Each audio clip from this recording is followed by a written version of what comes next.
Because of time and Light Honorable Raila Odinga is having another engagement in a few minutes, we'll just go straight to the issues that we believe are very important to us. I'll start by thanking the government, led by our President Uhuru Kenyatta, who took passion and gave us this bomber line, whereby the small traders can do their business.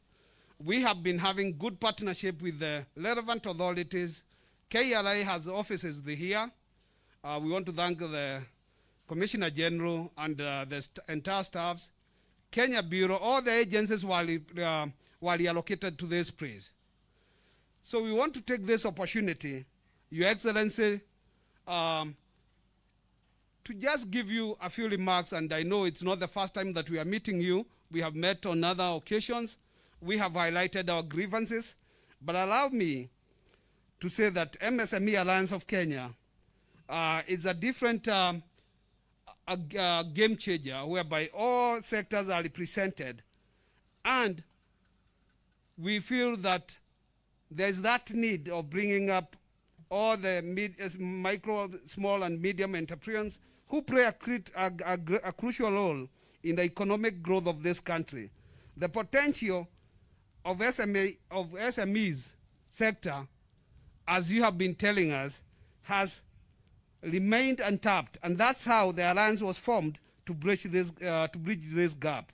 We started this journey almost a decade ago, but we decided to formalize this umbrella as a national outfit through having strong structures and operational systems to address the pride of the micro, small, and medium entrepreneurs. This saw the establishment of MSME Alliance of Kenya, which is now represented by very able zone leaders. As a lobby group, because we are registered at the company guarantee, we have faced a bit of challenges trying to achieve the goals that have been set for us by the people that we represent.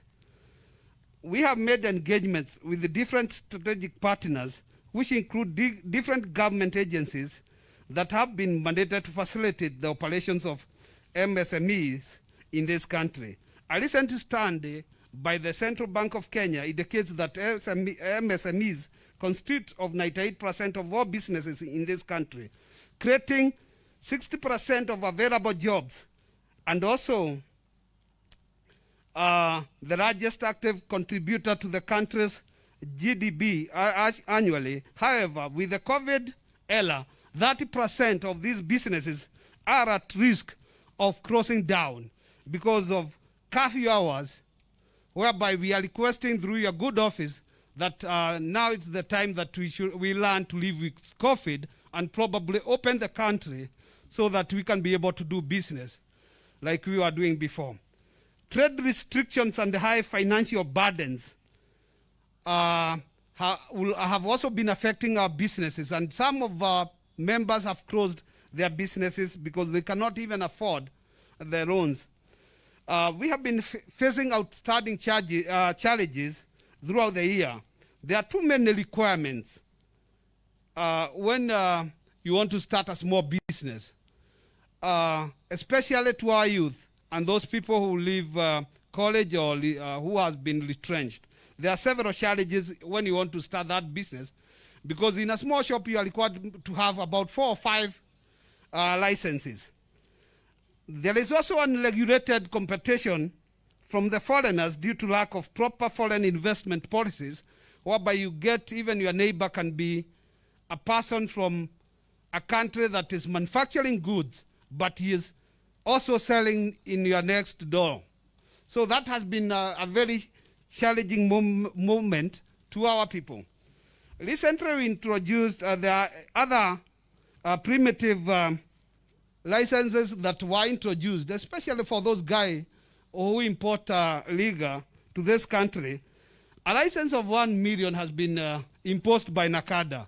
So these are some of the few challenges that our people that we represent, and we represent different sectors, are facing. We would request through your good office that kind of a primitive license be dropped so that we give our people a chance to do business. And I'm happy that the members of parliament are here who can also assist us on that. We need also a federal customized taxation regime whereby our people will be educated and understand how taxes can be paid. Our people want to pay taxes, but sometimes, because of where we are coming from, you might not understand that there was an assessment that you didn't do 2 or 3 years ago, and you are sometimes surprised by an email that you have to pay this amount.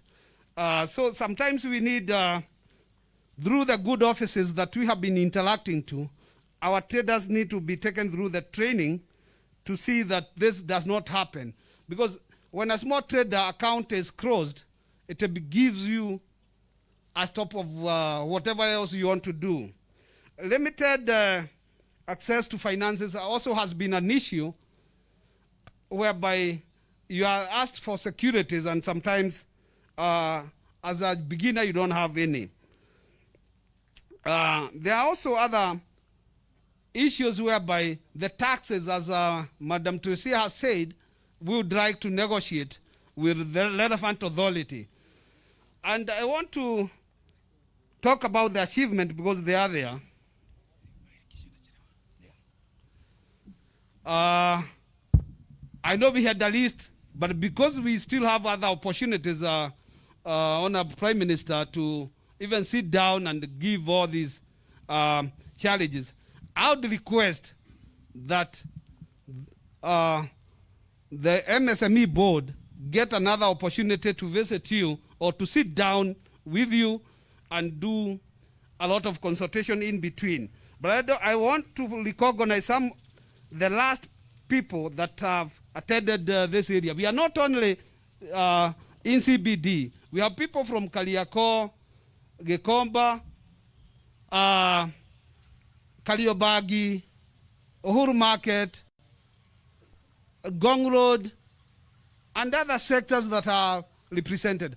We can't forget about the consolidators who releases goods from this point to our traders. And I'm sure they are also here, they are represented. Evergreen, Trade Base, Top Marine, they are represented. Allow me to stop there. Allow me to stop there and invite CAS, Bwana Lawrence Karanja, who will invite the other guests. Thank you very much, Chairman Ben Mutahi. Our chief guest, Right Honorable Raila Odinga, Prime Minister. Distinguished guest, our SME, our traders. It is I'm delighted to be here today to get together with our partners. But before I say something, because I want to be very brief, I would want to invite Mheshimiwa Gladys Wanga, MP Homa Bay, to introduce the members of parliament here. Just that, because as you have heard, our chief guest is very, very squeezed. Karibu Mheshimiwa. Asante sana, Right Honorable Prime Minister, the Chief Administrative Secretary, na wafanyi biashara wote, hamjambo. Asante sana. Yangu ni machache sana, ni wakuwatambulisha wale wajumbe ambao wako hapa, na nitaanza pale na Mheshimiwa Anthony Oloch, mjumbe wa Mathare. Asante sana. Mheshimiwa Timu Wanyonyi, mjumbe wa Westlands. Asante sana. Mheshimiwa Babu Owino, mjumbe wa Bakasi East. Asante sana. Na mimi Gladys Wanga, mjumbe wa Homa Bay County na pia mwenyekiti wa kamati ya fedha na taratibu za nchi, Finance and National Planning. And only to say, Your Excellency, that as your members of parliament, we are ready and willing to to work with the MSMEs as far as the challenges relating to legislation and policy are concerned. We are open, and based on our discussions, we are happy to move these discussions forward. Asanteni sana na Mungu awabariki. Thank you very much, Mheshimiwa. Your Excellency, the Honorable Prime Minister. First of all, I want to convey the apology of the Cabinet Secretary, Honorable Betty Minor, who is engaged in other activities, and he couldn't make it to this meeting. Your Excellency, we have been dealing with this, with the traders and the SMEs, and I want to first of all to confirm to you that as a government, we have developed the SME policy, which is addressing most of the issues which are being raised by the SMEs.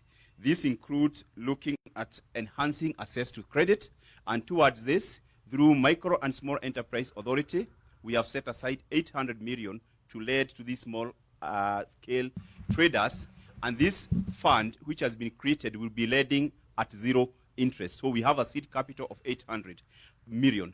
Beyond that, the government has set the credit guarantee scheme, which is being operationalized by Parliament, where we shall be having about 4 billion for a startup, which to make credit accessible to the SMEs, because we know one of the reasons why they are not able to access the credit is due to lack of collaterals. Therefore, we are coming with a scheme where the government will take the risk.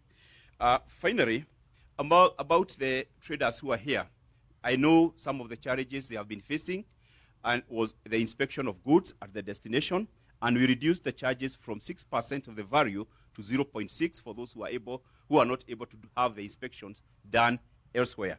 Further to that, we have come with what we are calling the recordation rules, so that the importers can know who are the genuine exporters, to avoid a situation where goods get to a country and then they are declared to be counterfeit. So those are some of the few issues we are addressing, but we keep on engaging them on day-to-day basis, especially the traders. We also have other programs which we have set aside, especially for the manufacturers, and amongst them is where we have come up with constituency industrial development centers, where so far we have built 160 industrial development centers to develop the cottage industry in various areas. And I know that the government of His Excellency, Uhuru Kenyatta, is committed to addressing the needs and the demands of SME, and we keep on engaging. I am happy to have met Teresia here. We engaged the Mtuba traders during the COVID, and we came up with the protocols for importation of the Mtuba. We have addressed the issues which have been raised by the importers on destination inspection, and any issue which they raise, we address and respond to them as prompt as possible. Parliament has been a very good partner in assisting us come with the regulations to facilitate trade. And I believe, because it is your day, Your Excellency, I want to take this opportunity to request you to come and address the traders here. Karibu, tafadhali tunawaomba tusimame tupigie mgeni wetu wa heshima makofi ili akuje awaongereshe. Karibu baba, ongea na watu wako.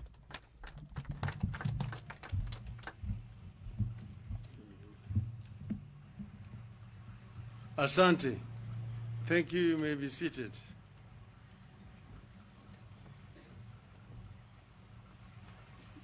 The members of the SMEs in our country, hamjambo.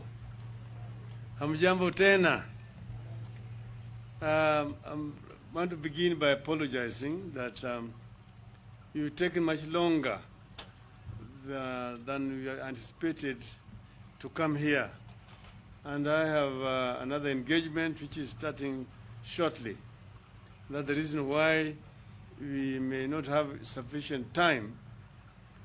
But I want you to look at this as work in progress, that I'm available and that we'll have another opportunity to talk longer with you people. I want to say that the contribution of SMEs to the growth and development of Kenyan economy is well known and not disputed. You are part and parcel of the evolution of our society, where we are empowering our people to be able to meaningfully participate in our economy. Small and medium-sized enterprises represent 98% of all businesses in our country today. More than 80% of Kenya's working population rely on SMEs for income. SMEs contributed an estimated 34% of the country's gross domestic product in the year 2016. SMEs generate 80% of new jobs annually. Small enterprises hire large numbers of women and youth and are active in rural and vulnerable populations. As a result, they encourage economic inclusion, empowerment, while reducing employment. I am mentioning those figures basically to show the importance that I myself attach to this sector. The challenge we must address is how to enhance the emergence, growth, and spread of SMEs in Kenya. Now, approaches to enhance SMEs growth. Our country, since independence, has passed through different stages to reach where we are here. You will know that before independence, we were running a fairly segregated society where our people, the indigenous population here, were at the bottom of the ladder and therefore were not really a serious participant in economic development of our country. When the independence came, the government started first with the policy of Africanization. And then that was found to be a little bit racist. It was changed to Kenyanization. That was basically an affirmative action process to allow our people to be able to participate in economic growth of our country. That phase allowed our people, through institutions that were created like ICDC or KNTC, to begin to engage in small-scale businesses in our country. Now we have reached a stage where we are today. The issues we must confront are: how do we ensure entrepreneurs of startups manage sustainable growth of their companies? What kind of support do they require from the government and the public? How do we ensure not only quantity, but also quality SMEs? We need to help SMEs understand their ecological habitat and deploy it accordingly. There are those that can thrive with labor-intensive programs. There are those that need high-tech programs. There's need to help SMEs build a closely knit web of cooperation among themselves, build own networks, and share resources so that they can maximize on the benefits of cooperation. In Korea, they invested in regional clusters of SMEs with the government support. The clusters then share information and knowledge. This helped them to gain collective bargaining power with the big businesses. They also came up with a policy for co-branding. This is a process in which several SMEs market themselves under one brand name. It is a cost-cutting and market measure. We need to help SMEs nurture a relationship with the big businesses even while they compete. In Kenya, we need to start with the low-hanging fruits. We need efficient and balanced public policies and ensure they are supportive of SMEs. The government must see itself as being responsible for the protection of small businesses. We need clear legislation that provide clarity on level and nature of government support and protection of SMEs. We need clear policies to ensure financial support and fair competition for SMEs. We need to enforce legislation on the local content for public projects. We must establish and enforce Buy Kenya, Build Kenya policies in the public procurement, research and development support. We need to establish funds whose sole purpose is to lend money to SMEs. Some countries have government-funded and run small and medium industry banks that provide money to SMEs at low interest rates. We need that here. And I'm happy to hear from the peers that the government is taking over some burdens and risks in this regard, but this needs to be properly institutionalized. SMEs need tax breaks and special tax credits, especially when the operations involve procurement of commodities from external markets.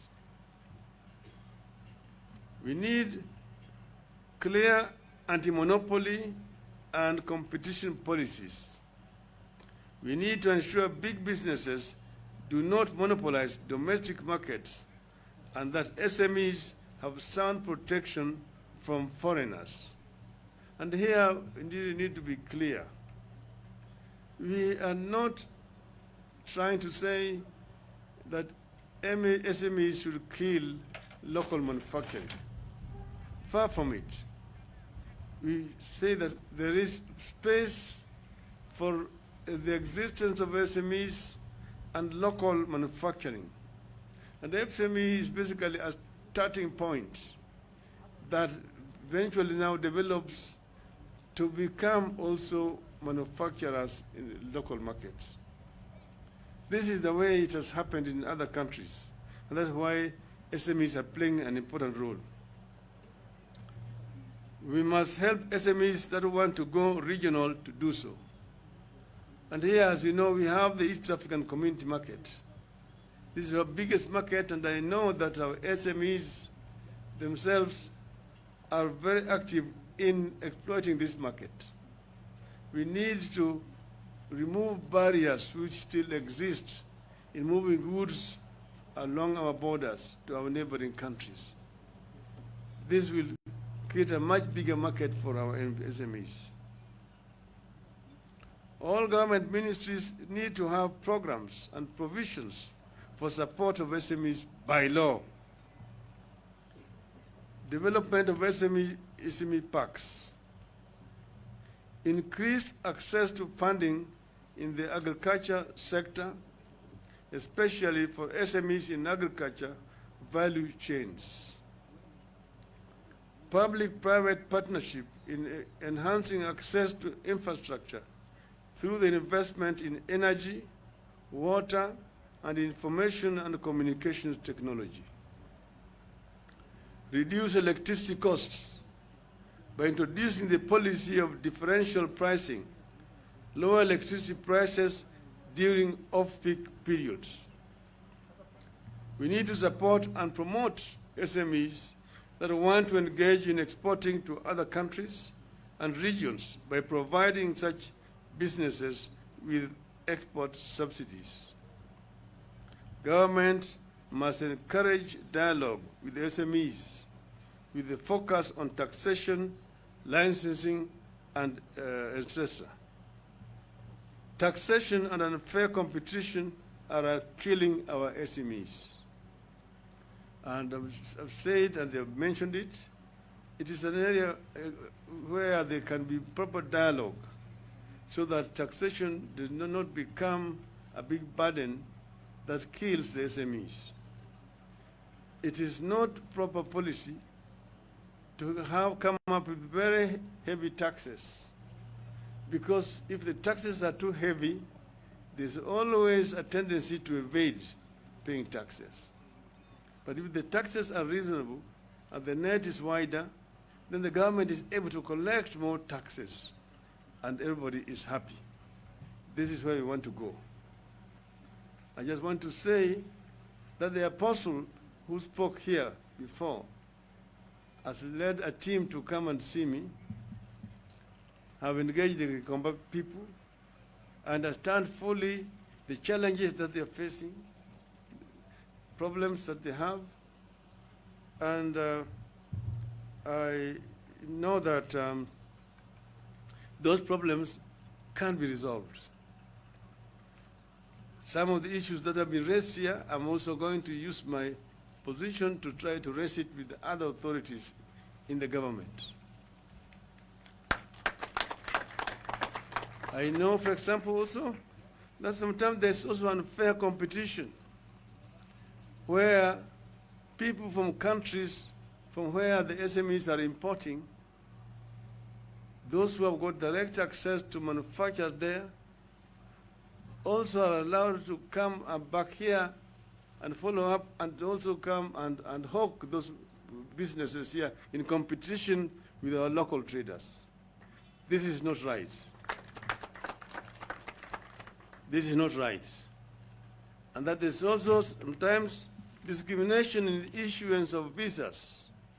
That because of COVID but COVID is also now being used as an excuse to deny our people access to the countries of origin, where they can go to purchase goods which they then bring here to sell.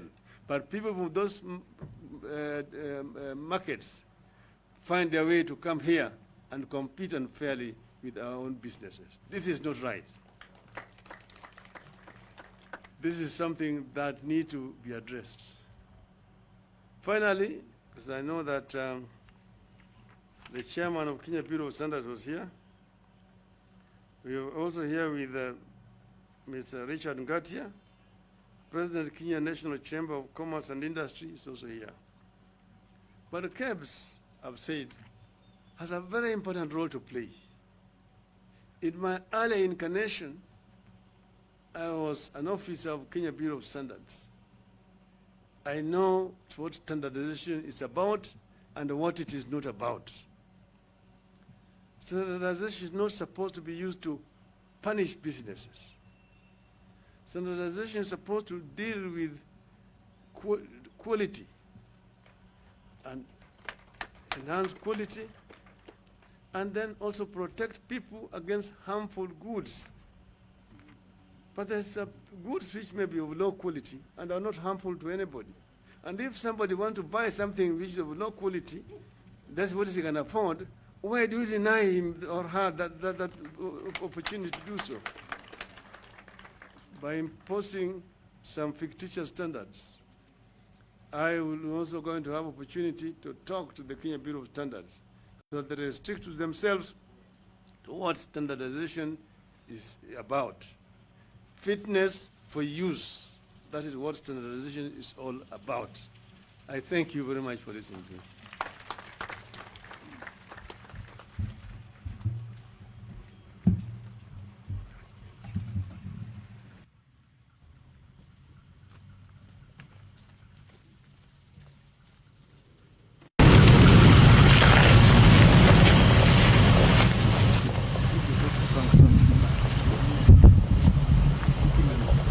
Just a minute.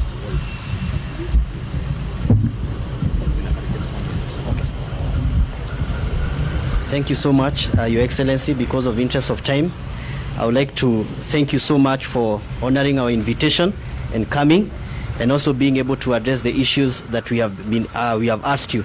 Also, our host, the KRC and KEBS, and also the President of KNCCI, thank you for coming. Thank you for honoring this invitation. We really appreciate Your Excellency, and because of interest of time, I know you are going to have other engagements. Asante sana, and God bless you. Thank you.